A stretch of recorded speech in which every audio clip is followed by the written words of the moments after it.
my husband's weird obsession with recording me asleep. Things would never be the same after a random fateful Tuesday in fall. I used to believe having a child was what made life whole, like finally finding something you didn't know you were missing. Now it feels more like learning I was never allowed to want it in the first place. I so was wrong. My husband and I have tried many ways to conceive a child. As embarrassing as it is to admit, it took us years. Yes, there were fights, heated arguments, one of us subtly throwing blame onto the other, pouring gasoline into an already chaotic flame. But no matter what, we always stayed together. It was hard on both of us, yes, but we had to try. Even if trying meant everything, we did it. We were on the same boat facing the same storm. The storm was our God, and we pleaded for mercy to atone for our guilt and sins.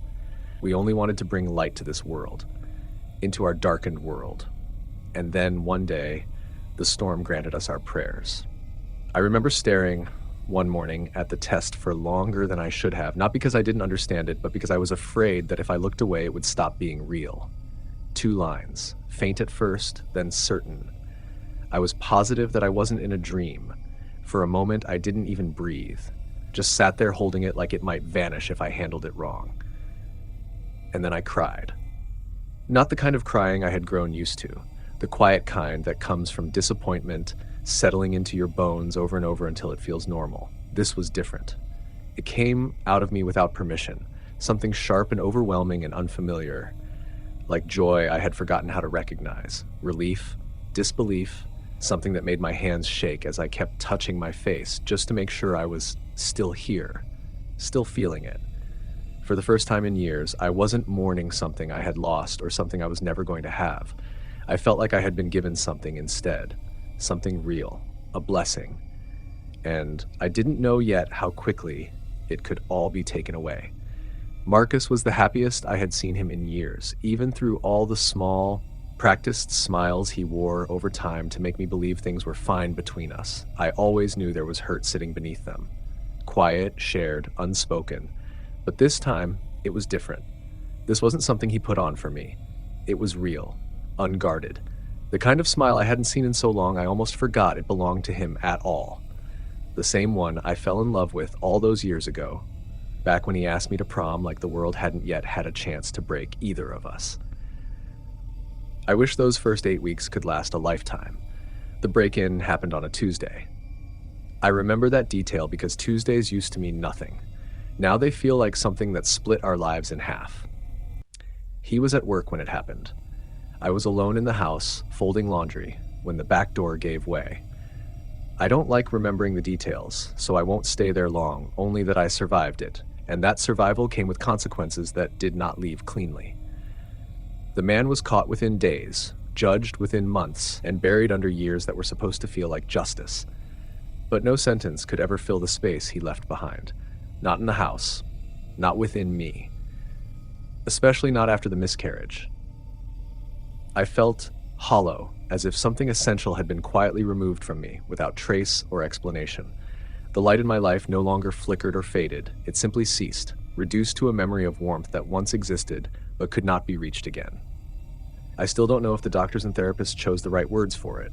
Stress, trauma, shock. They said them gently, like language could soften something that already broke clean through bone. My husband didn't speak much after that. He didn't speak at all. He was a man of action. Days after, the cameras we installed. At first, Marcus placed them outside, angled toward the street and driveway. Then came the backyard. But when winter arrived, more followed, and soon they were no longer watching the world beyond the house, but the inside of it instead.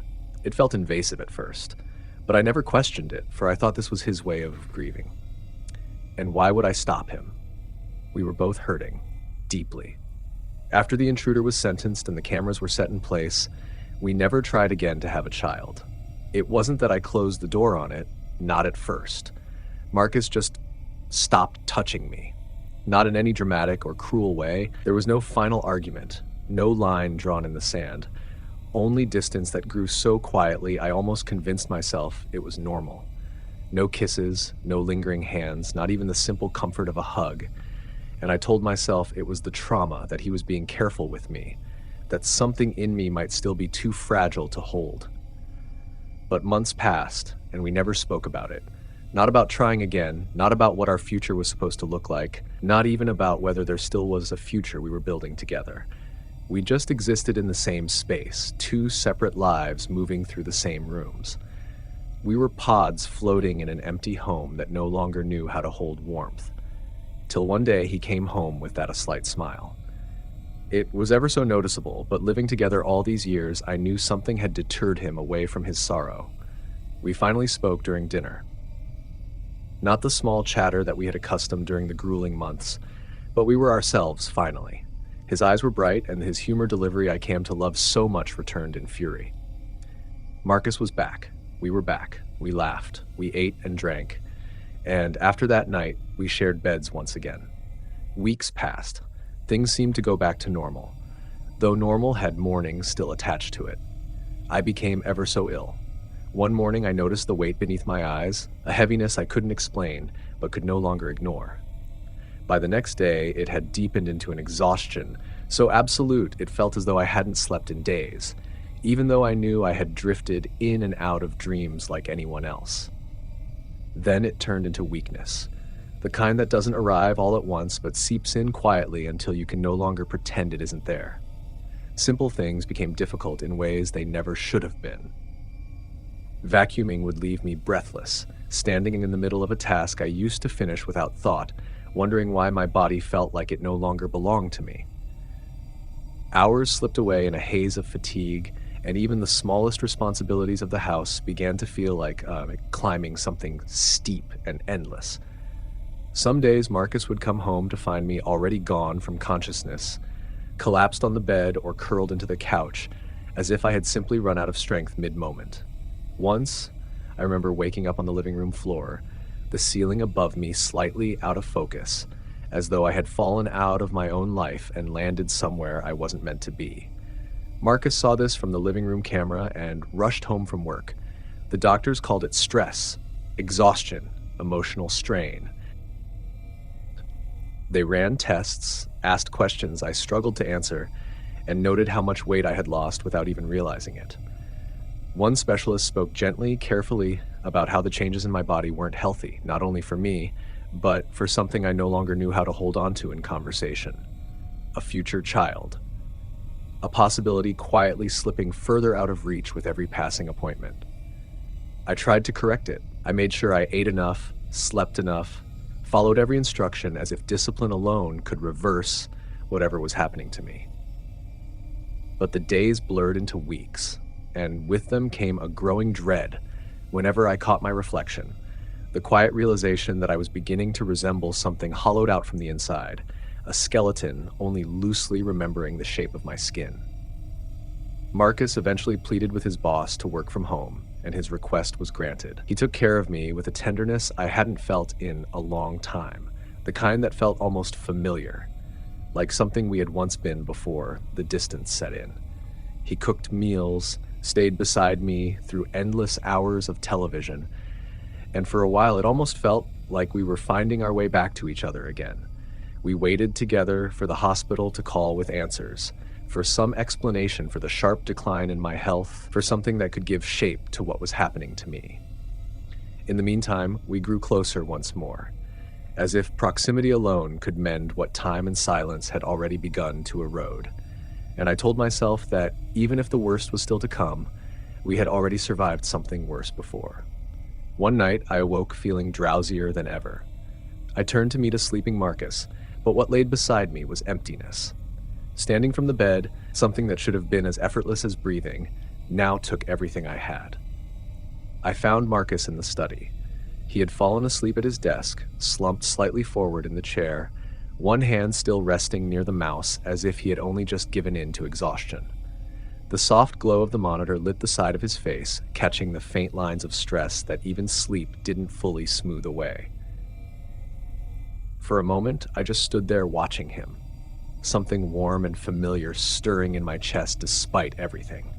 Quietly, I took a blanket from the nearby sofa and draped it over his shoulders. He didn't wake. He only shifted slightly, settling deeper into sleep. I told myself he must have been working late again, trying to keep up with everything while I struggled through my own days. It made sense.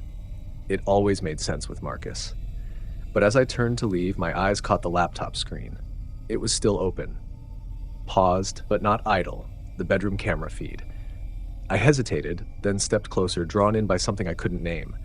The angle was fixed on our bed, the same perspective I had seen in passing when Marcus set the cameras up, the same quiet surveillance I had grown used to knowing existed, but never fully thought about. At first, nothing was happening, just stillness, the empty room, the bed untouched. Then I saw it, a shift beneath the mattress. Subtle at first, almost easy to dismiss as my eyes adjusting to the low light. But then it came again, clearer this time, a slow, deliberate movement under the bed frame, something pressing upward from the darkness beneath.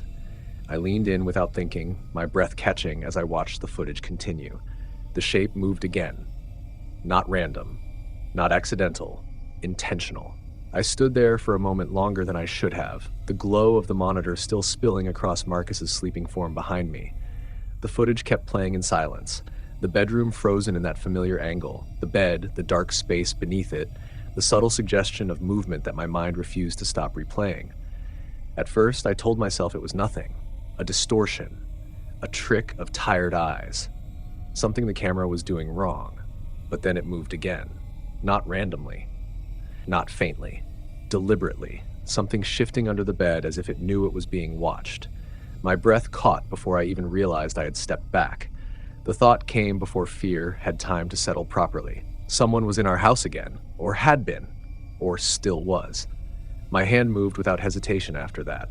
I didn't remember opening the drawer, only the weight of the knife in my palm a moment later. Cold and certain, grounding me in something real.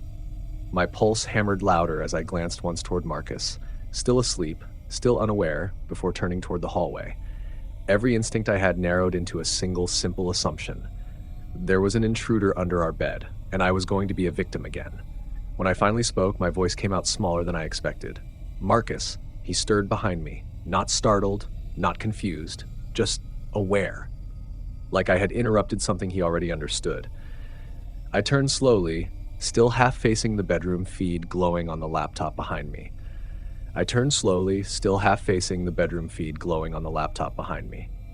What is that? I asked. He didn't look at the screen, he didn't need to. It's ours, he said simply. My stomach tightened. That's not an answer. He stood then, carefully, like he was approaching something fragile. Not me, but the idea forming between us. You're still not well, he said gently. You're not seeing it properly. I am seeing it, I snapped. It's under our bed, Marcus. There is someone under our bed. A pause. Then, almost softly, like I was the one misunderstanding something obvious, it's our child. The words didn't land immediately. My mind refused them at first, rejected them the way the body rejects something foreign. But then the weight of them settled, heavy and wrong. That thing is not a child. His expression didn't change, only softened further, like pity. We lost one before. He said, we won't lose this one. And then I heard it. From the bedroom. A sound so small it barely registered as sound at all. A trembling, a broken, wet vibration that didn't belong to anything I could name comfortably. I moved before I thought better of it. Marcus followed behind me, unhurried, almost patient. The bedroom felt colder than I remembered. The bed was untouched at first glance. Still, ordinary. Until it wasn't. A slow shift beneath the frame. A subtle pressing against the floorboards. Something aware of us now, no longer hidden in sleep or silence. Then it emerged. Not fully. Not yet. But enough. Too many jointed limbs folded awkwardly against itself. A soft, pale body that didn't hold shape the way anything living should. It twitched when it saw me, not like fear, but recognition. Like memory. And then it made a sound again. And then it made a sound again, that same broken vibration. But this time, I understood what it was trying to do. It was crying, not in a way that belonged to anything human, not tears, not sobbing, just a thin, impossible distortion of distress, as if emotion itself had been translated incorrectly into something insectile. My legs nearly gave out. That, I whispered. What is that? Marcus stepped beside me and shook his head. Honey, he said softly. It's our child. I turned on him fully now. What is wrong with you? His eyes didn't leave the thing under the bed. It gets weak when you're away from it, he said. It needs its mother. My breath caught, and then I understood, not all at once, but in pieces I didn't want fitting together.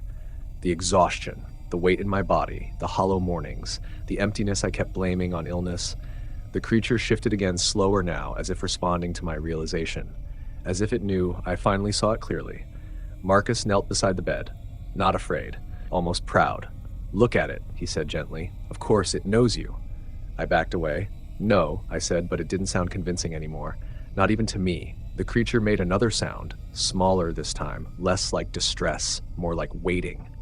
Marcus smiled faintly. "It's been growing," he said. "It just needed time." I looked at it again, really looked, and something in me stopped resisting the shape of the truth entirely. Not acceptance, a surrender to inevitability I didn't have the strength to argue with anymore. Marcus turned to me, voice softening into something almost tender. "We finally can be a family," he said with tears in his eyes. The creature shifted beneath the bed, still watching. Clicking chatter erupted from its mandibles. And I knelt slowly, my hands trembling as they lowered toward the floor. Because there was nothing left in me that felt strong enough to refuse what had already decided it belonged here. "What shall we name our child?" And I accepted it, because I was finally the mother I had spent my life waiting to become.